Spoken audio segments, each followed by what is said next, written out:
project is called A Shared Space and a Space for Sharing, and in the project we're looking at people in extreme circumstances and how they're sharing information, experiences and emotions in different online environments.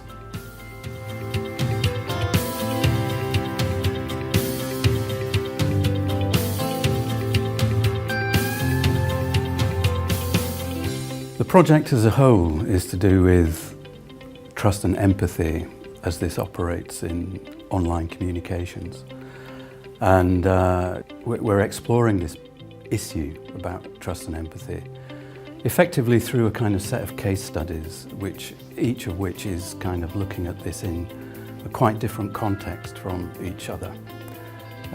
We have somebody looking at natural disasters, somebody looking at end-of-life care. We're looking at illicit drug users and the way in which they communicate with each other online. And another team has been looking at the whole business of how people might seek organ donors and might use the internet to find someone who might be a suitable donor outside of the kind of official channels.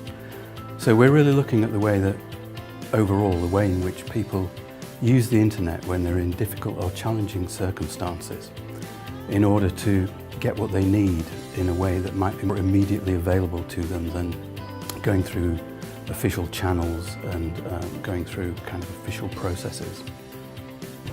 At least since Gutenberg, up to the age of radio, television and now the internet, has always consequently carried a kind of authority associated with that. Remains important. One-to-one spaces remain important because people retreat to them from social media. So most of the time we talk about social media, but these are spaces we retreat to, so they are important. And as someone who's interested in emotion and how we read emotion, the same problems exist in relation to reading email text as reading Twitter text. We have to still do the same interpretation of whether emotion is there or not.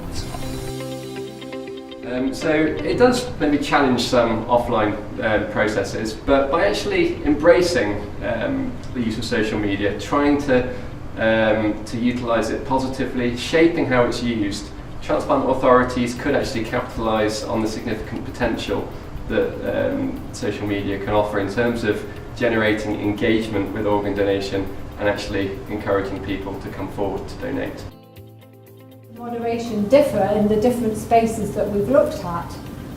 It may be to protect users from other users, it may be to protect brand or image, it may be to maintain respectful and pertinent conversation and make a space, a designated space for a particular topic. What we found in particular was that social media, while struggling to translate into effective collective politics, was facilitating, but predominantly was facilitating individualised strategies, and in particular migration. When it comes to trust in online forums, we found that forums are seen to be very helpful and supportive places for people to develop trust within a community, within a group of people, and therefore to encourage people to share themselves. And we found that there were three different elements or dimensions to this trust. First of all, there was the structural aspects.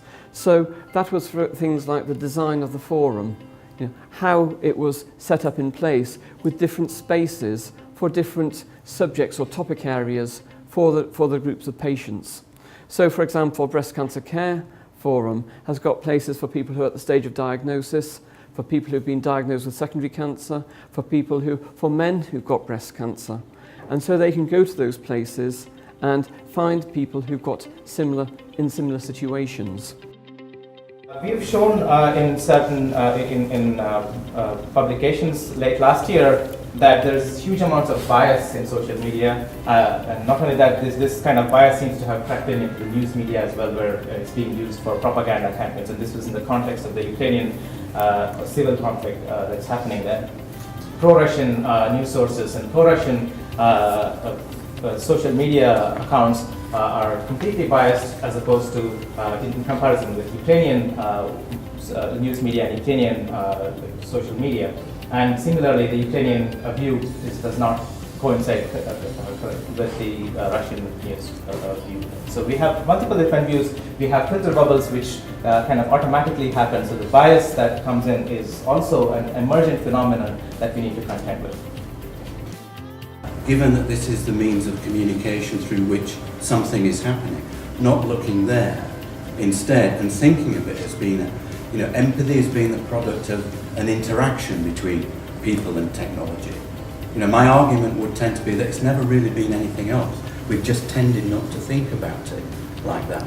So, in a sense, but to avoid getting too theoretical about that, and linking it to the notion of the kind of filter bubble, my question at the end was, if you just talk to people like yourself, or you seek out an information source and participate in its further development and production and so on the basis of your search began with, I want somebody who's almost in exactly the same situation as me, because I want an answer to this question more or less immediately, and I'll search and search and search until I find I'm in a place where, okay, what's going on here is rather like what I'm experiencing. Then one has to wonder about whether or not you would want to call that empathy, because empathy is to do with otherness, and what you've sought out is sameness. And I think that, that is a question that we need to come back to in a wider cultural context.